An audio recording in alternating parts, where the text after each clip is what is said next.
Should the sheriff police be extinct? This is the year 2022. Today is July the 13th. And me as IMP, your dirge drummer priest, here today to denounce Nazi policing against black people on American soil. In the wake of the George Floyd execution, many cities across America defunded the police. George Floyd was killed on May 25th, 2020. This is now 2 years later, and now we see that defunding is fake. In fact, if the average citizen was to do a little research, we will find that the idea of defunding was probably put forth by the police themselves. At issue here is, what can we really do to make the police system democratic so that they actually fit into the democracy instead of sticking out like they do?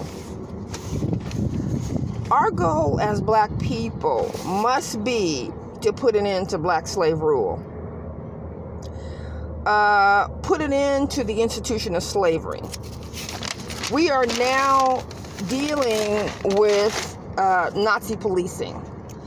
And over 50 million people perished in World War II in a vain attempt to exterminate the Nazis and their evil methodologies.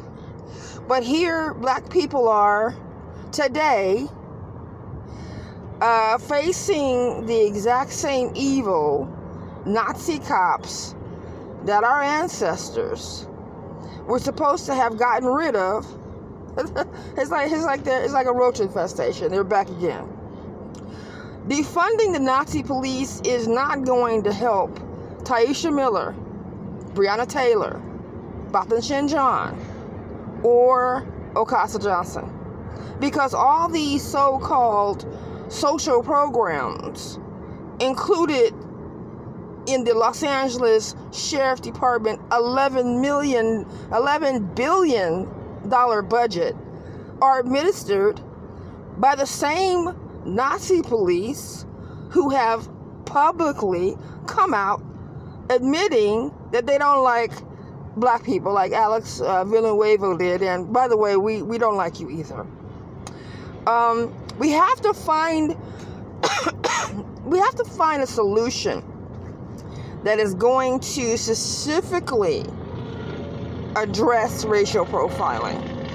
And the only solution is to allocate 25% of the police budget to the defense fund so black people can actually defend themselves in court systems against Nazi policing.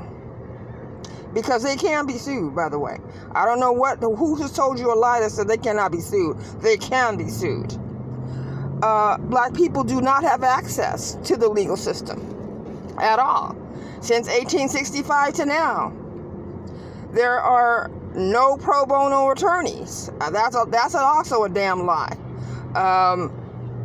Black people only have access to two types of attorneys: criminal attorneys, when they are condemned or criminalized as criminals, or corpse chasers, when they're publicly executed by Nazi police. That's it. Combating racial profiling in the courts is one of the keys to eliminating the systematic genocide that's currently in place. Black people cannot wait for white people to help them. These people include the media that make billions of dollars a day watching these Nazi cops execute black people on TV. We have gone from being slaves to being the criminally enslaved, the #1 criminally enslaved race in the United States. from 1865 to 2022. We've been the #1 criminally enslaved race this year, last year, the year before, all the way back to 1865. Not a damn thing has changed. There is no easy way to freedom. But if you want to get a Nazi off your back, then you are going to have to learn how to defend yourself in court and how to fight them to win. Thanks. That's all for today. Leave your comments below.